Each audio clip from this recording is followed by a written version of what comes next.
Sistema articular, principais elementos vinculados à parte prática, direcionados inicialmente a articulações fibrosas do tipo sutura, mas antes disso uma introdução acerca do processo de desenvolvimento do crânio de uma maneira geral. Então, aqui nós temos um exemplar que foi modulado a partir de um crânio fetal, aparentemente por 40 semanas, e condicionado a apresentar para nós ainda as fontanelas anterior, posterior, esfenoidal e mastoide. Essa configuração, então, permite também que visualizemos a sutura metópica, já que o frontal é dividido em duas partes nessa fase, e também a síntese mentoniana, que divide a mandíbula em duas partes no início do processo de desenvolvimento. Ambas as articulações, a sutura metópica e a síntese mentoniana, desaparecem num intervalo de tempo, no caso da mandíbula curto, no caso da sutura metópica pode permanecer durante vários anos depois da vida adulta, inclusive. As principais suturas que nós vamos encontrar aqui, além da metópica e desta síntese que eu já citei, são a sutura coronal, a sutura sagital, a sutura lambdoide e, além disso, as suturas relacionadas à parte escamosa do osso temporal. Destas, a parieto escamosa e a esfeno escamosa. Okay? No crânio adulto, repetindo, suturas como a coronal, a sagital, a lambdoide e a occipitomastoide são suturas do tipo serrilhado. Numa classificação geral, articulações fibrosas do tipo sutura serrilhada. As escamosas, ou articulações fibrosas do tipo sutura escamosa, a parieto escamosa, na relação do parietal com o temporal, pela parte escamosa, e da asa maior do esfenoide com o temporal, sutura esfeno-escamosa. As suturas planas, elas predominam na região do viscerocrânio e vão receber, na maioria das vezes, o nome dos ossos que estão na proximidade. Internasal, maxilo-nasal, temporo-zigomática, intermaxilar, interpalatina, e no caso da formação do palato duro, eu ainda posso condicionar que a interpalatina, em associação com a intermaxilar, vai formar uma sutura em formato de cruz, que recebe o nome de cruciforme. Ok? Então, uma curiosidade dentro desse processo. Ok? As outras articulações fibrosas, além das suturas, são as sindesmoses, as gonfoses e as esquindileses. As gonfoses são as articulações das raízes dos dentes em relação aos ossos que os sustentam. A esquindilese é uma relação existente entre a lâmina perpendicular do osso etimoide, profundamente posicionada aqui, em relação ao osso vômero. É o único local onde a articulação dessa natureza está configurada. E as sindesmoses estão vinculadas às regiões do antebraço e da perna. Aqui nós temos a membrana interóssea do antebraço, ou seja, a relação articular aqui, ela configura uma fixação dessa membrana de tecido conjuntivo pelas margens interósseas dos ossos adjacentes, radioulna, e, nesse caso, permite mobilidade com certo grau. Pronação e supinação são possibilidades que a membrana interóssea do antebraço apresenta. Uma articulação fibrosa do tipo sindesmose, esta localizada no antebraço. Na perna, essa condição de mobilidade, ela é bem mais restrita. Aqui a gente tem um pedacinho do que era a suposta sindesmose, a suposta membrana. A configuração é semelhante. As margens interósseas dos ossos fixam essa membrana. No entanto, o aspecto da mobilidade, que a dorsiflexão do pé impõe a esse tecido, é muito mais restrita quando comparada com a do antebraço. Mas a classificação articular é a mesma. Tudo bem? Perfeito. Quanto às articulações cartilagíneas, nós temos dois tipos principais: as sínfises e as sincondroses. Eu falei para vocês sobre a síntese mentoniana, que recebe esse nome porque existe lá um pseudodisco fibrocartilaginoso separando a mandíbula durante as primeiras semanas de vida extrauterina. Depois ela é reabsorvida e a mandíbula configura-se como um osso único, como a gente vai observar na peça finalizada, digamos assim, né? Então eu posso ter até uma pequena marca da articulação, mas isso não tem mobilidade, como tem no bebê. Muito bem. Além desta sínfise, temos a sínfise púbica e a sínfise intervertebral. A sínfise púbica configura a relação entre os ramos púbicos e é um disco fibrocartilaginoso muito simples. A sínfise intervertebral são as estruturas articulares que se projetam entre o corpo vertebral de C2, do áxis, e C3, até a relação entre L5 e S1. Essas relações articulares impõem a necessidade de um disco muito mais complexo, de certo trabalho dinâmico constante e que se configura de acordo com o nível vertebral. Os discos cervicais têm algumas características específicas para eles, os torácicos e os lombares idem. Ok? Esse disco, lembrar que é formado por um anel fibroso externo e por um núcleo pulposo mais interno, de onde se projeta dentro da clínica a disfunção chamada de protrusão discal ou hérnia discal, dependendo da fase da patologia. Ok? São articulações classificadas como cartilagíneas do tipo sínfise. Ok? E a outra forma de classificação desse grupo envolve as articulações chamadas de sincondroses. E nas sincondroses nós temos as temporárias, que configuram o processo de crescimento e desenvolvimento, principalmente dos ossos longos, e as permanentes, que envolvem as cartilagens costais. Nas permanentes, nós temos duas subdivisões. A parte chamada de costocondral, que é a relação da costela com a cartilagem, e a condroesternal, que envolve a relação da cartilagem com o osso externo. Permanentes, ou articulações cartilagíneas do tipo sincondrose permanente. Para as temporárias, vocês podem observar aqui nessa relação que os ossos ainda têm as suas epífises de crescimento abertas. Aqui na relação da cabeça do úmero, na região da metáfise, aqui no epicôndilo medial, no olécrano, no epicôndilo lateral, na cabeça do rádio, na face articular e assim por diante, certo?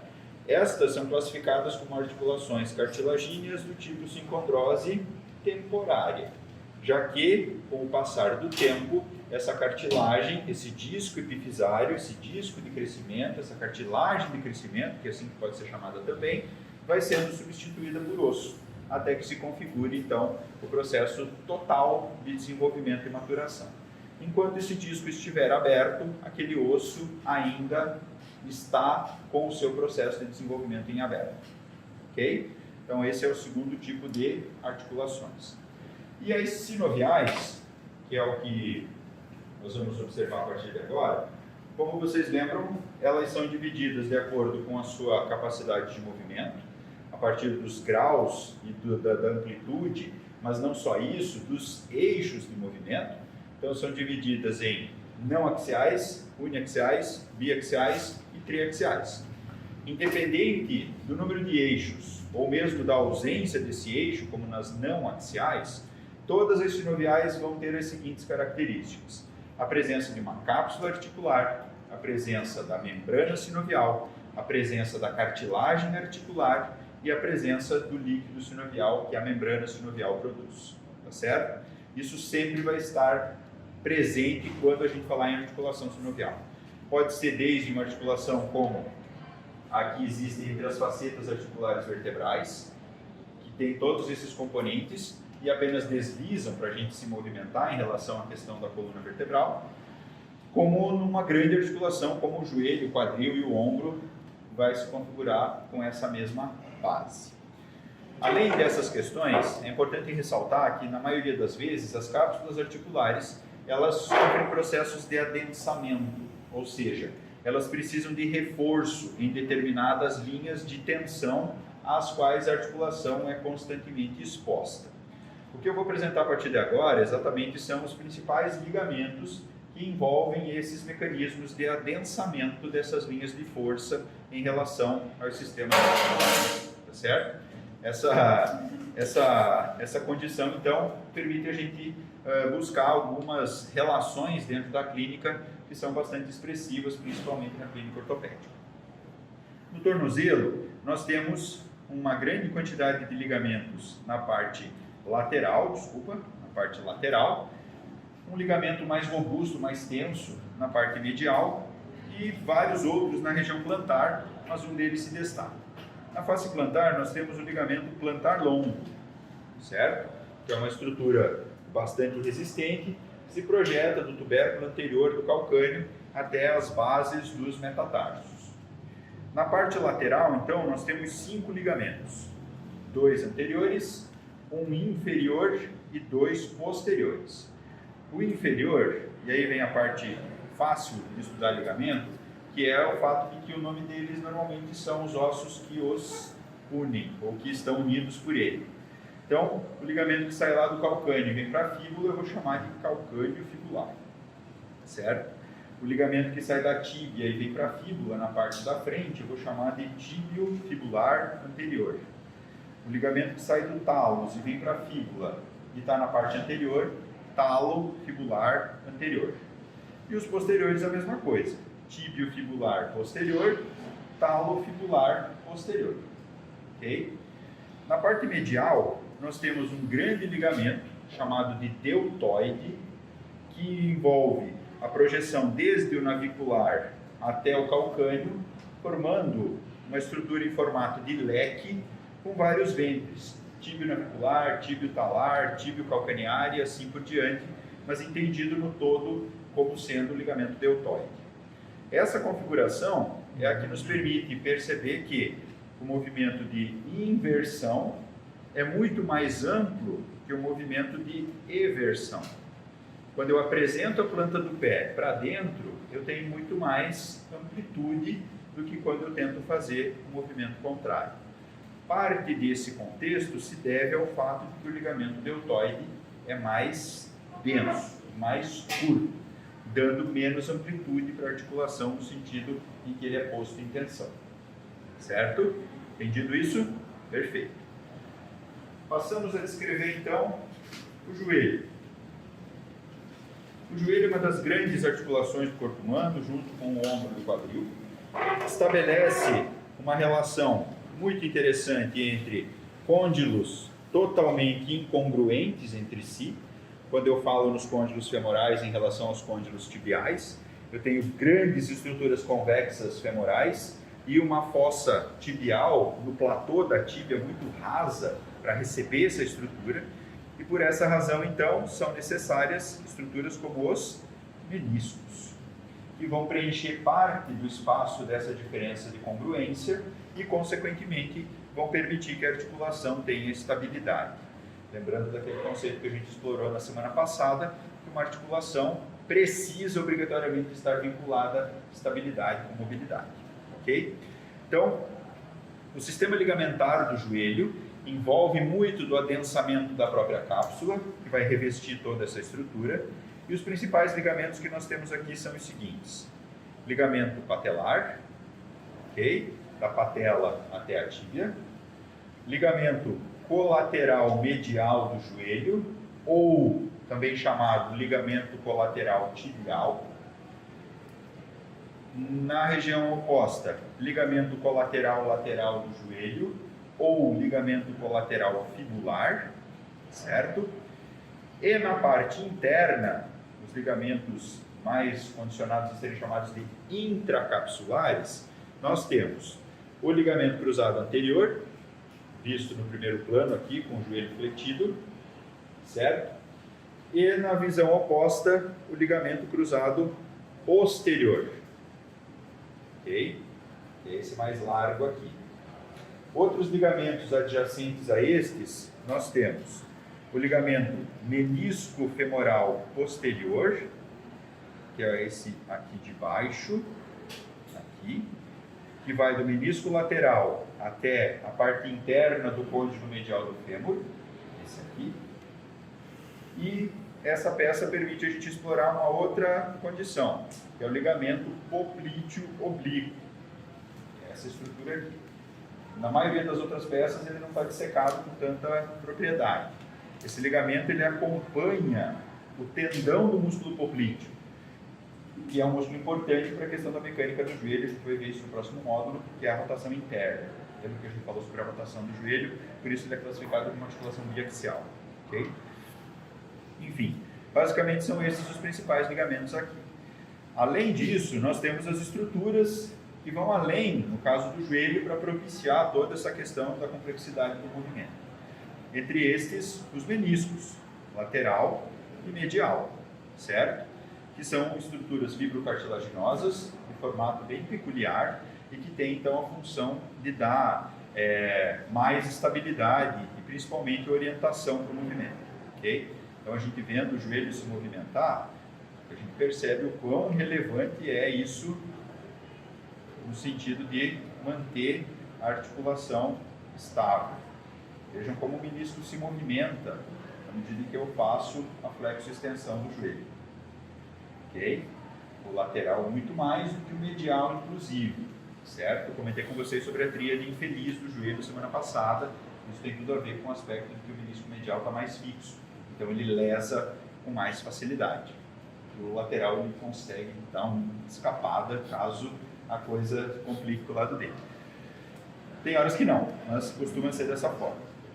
Ok? Então esses são os principais elementos.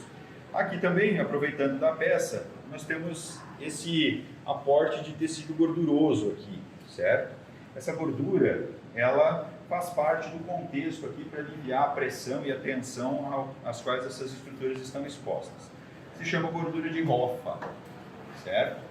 Ela preenche o espaço entre o ligamento patelar e a estrutura óssea que está na adjacência aqui da parte anterior dos platôs da tíbia, ok?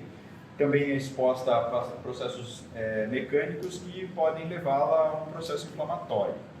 Isso é chamado de rofite, já que o nome do negócio ali é gordura de Hoffa, escreve H-O-F-F-A, e aí produz a rofite, ok? Só para citar com curiosidade além do processo. Ok? Esse é o joelho. Vamos à articulação do quadril da coluna vertebral.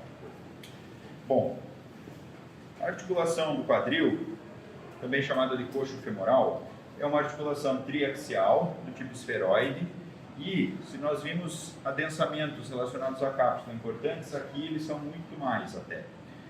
O nome dos ligamentos, eles vão estar divididos em relação à parte anterior, pubofemoral, a parte superior, iliofemoral, e a parte posterior, isquiofemoral, certo? Às vezes, dependendo da dissecação, é difícil a gente perceber o ventre específico do ligamento ao qual estamos nos referindo. Por isso que as regiões são tão importantes. Posterior isquiofemoral, superior iliofemoral e anterior pubofemoral. Ok? Ficou claro isso para todo mundo? Beleza. Quando eu analiso a articulação pela sua face interna, ali, na fóvea da cabeça do fêmur, eu tenho uma projeção ligamentar também. Ela se liga diretamente no fundo do acetábulo, que é o ligamento chamado de redondo do fêmur, ou ligamento da cabeça do fêmur. Ok?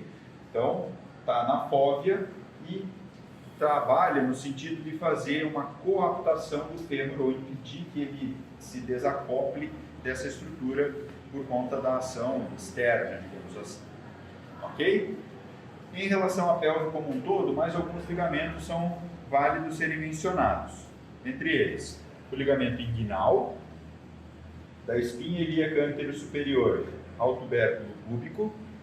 Por baixo dele nós temos o túnel femoral, que é uma estrutura extremamente importante clinicamente. Por aqui vão passar o nervo femoral, a artéria femoral e a veia femoral. Okay? E numa condição clínica do abdômen, por exemplo, as hérnias inguinais envolvem exatamente o processo no qual alças intestinais podem se projetar para dentro desse túnel. ok?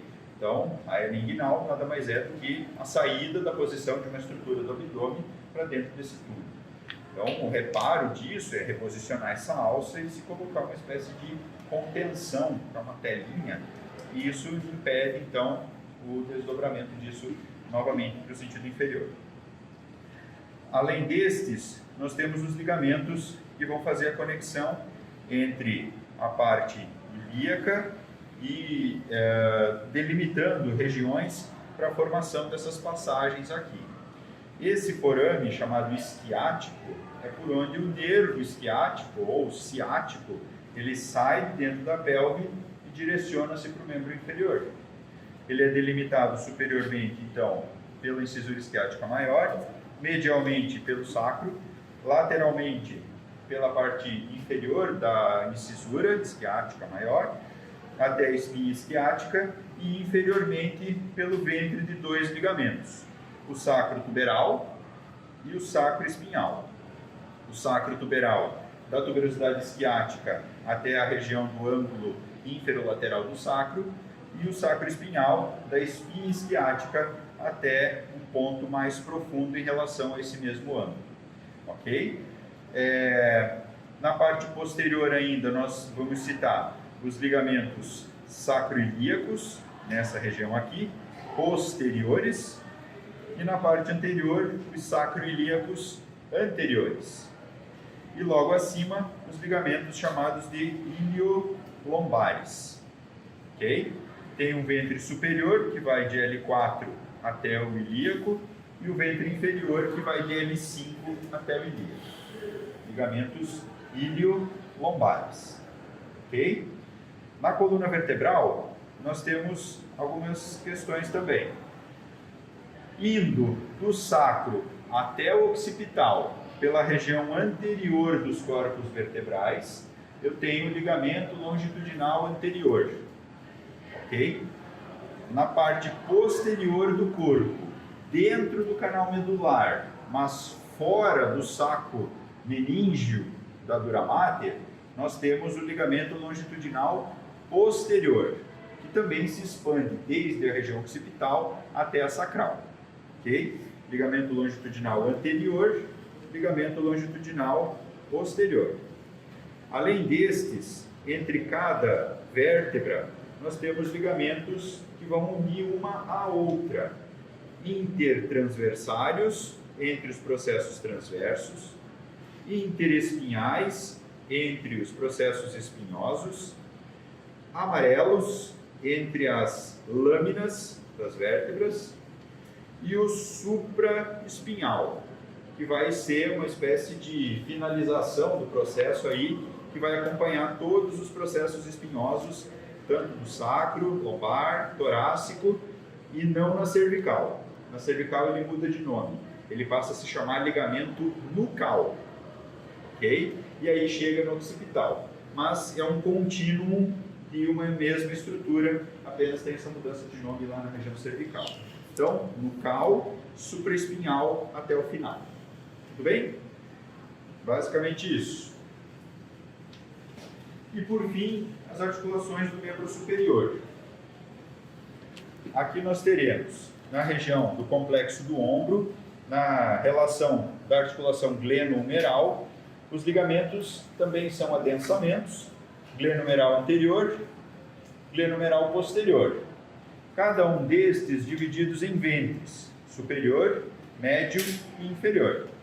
Ok? A parte posterior, mesma coisa. Outro ligamento importantíssimo aqui nessa região é o córaco acromial, que é essa estrutura aqui. O córaco acromial liga o processo coracoide com o acrômio da escápula. Ok?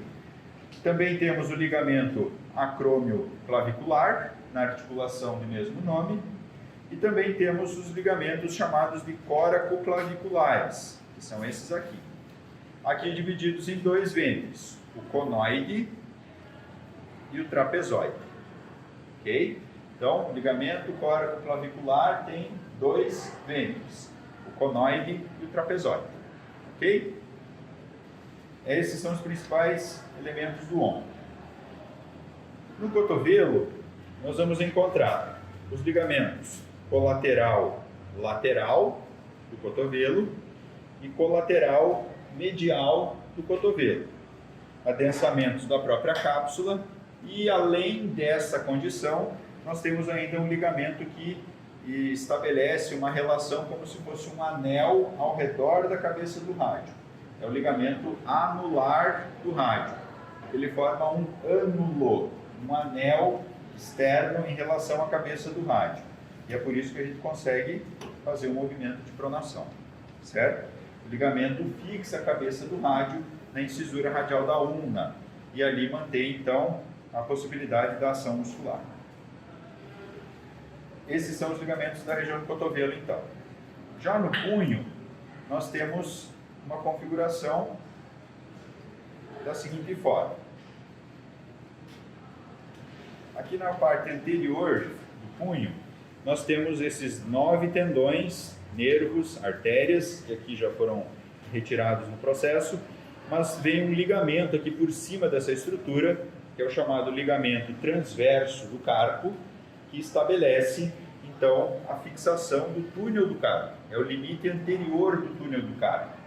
Esse túnel, então, é por onde esses 9 tendões e estruturas neurais e vasculares vão precisar atravessar, disputando um espaço bem restrito. E dali a condição da síndrome do túnel do carpo, tão frequente e tão comum na população em geral. O punho ainda vai apresentar o ligamento colateral medial e o colateral lateral para a sua fixação nessas regiões. E na parte posterior nós temos o grande ligamento radiocarpal, que vai estabelecer a relação do rádio com os ossos do carpo especificamente. Ok? Então esses são os principais ligamentos. Além dos meniscos que eu citei lá no joelho, nós temos algumas outras estruturas que servem como acessórios dentro dos sistemas articulares. Uma dessas estruturas, ou melhor, estas estruturas, elas estão presentes em locais estratégicos. Na região do tornozelo é onde isso se configura de forma mais assintosa. Nessa região aqui, mais ou menos, nós temos uma estrutura fibrocartilaginosa que é chamada de retináculo, retináculo dos dorsiflexores. Por baixo desse retináculo, nós vamos ver passar os tendões que saem dos ventres musculares fixados aqui na perna e que vêm para os ossos do pé e que vão ser responsáveis pelo movimento de tracionar a ponta do pé para cima. Se não houvesse o retináculo aqui, o músculo estando aqui nessa posição e contrair-se, quando o tendão fosse tracionar a parte óssea, ele iria se destacar da estrutura do tornozelo, tirando o vetor adequado de força para fazer o movimento. Como esse retináculo, que funciona como uma presilha, mantém o tendão em contato com o osso, o vetor ele fica organizado no sentido de trazer ou fazer o movimento acontecer dentro daquilo que se espera para o contexto de mobilidade que a gente precisa. Eu tenho um retináculo para os dorsiflexores, eu tenho um retináculo posicionado nessa região aqui, que é o retináculo dos fibulares, certo? E também vou encontrar retináculos na região do antebraço para favorecer os movimentos que envolvem a questão do punho e dos dedos. Aqui, os tendões, esse aqui também devia estar ali por baixo, não sei como que ele escapou. E aqui o retináculo dos fibulares. Ok? Só para dar um exemplo aqui em relação ao fibular longo, gente, olha só. Esse aqui é a parte do ventre dele, o tendão passando por trás da fíbula. Lembra que eu ensinei vocês a posicionar a fíbula e o sulco dos fibulares ficava na parte posterior? Então, aqui está a posição disso, né, e os tendões passando por ali. E lá no cuboide tem uma outra estrutura que é exatamente o sulco para o fibular longo. Vejam que o tendão passa por ali, ele vai passar na adjacência do osso, ele atravessa a planta do pé, passa entre ou abaixo do ligamento plantar longo para vir se fixar aqui na base do primeiro metatarso. Ok? Então, essa referência e essas passagens, né, são possíveis por esses arranjos dessas estruturas adjacentes aos mecanismos de posicionamento do tendão, para que ele atinja o seu objetivo e se fixe no ponto adequado. Okay? Nem preciso comentar que o fato de haver alguma alteração em alguma questão que envolva o tônus desse músculo, que é o seu estado normal de ação, de posicionamento, vai prejudicar todo o contexto do trajeto que ele percorre. Ok? Então, só para dar o exemplo prático também.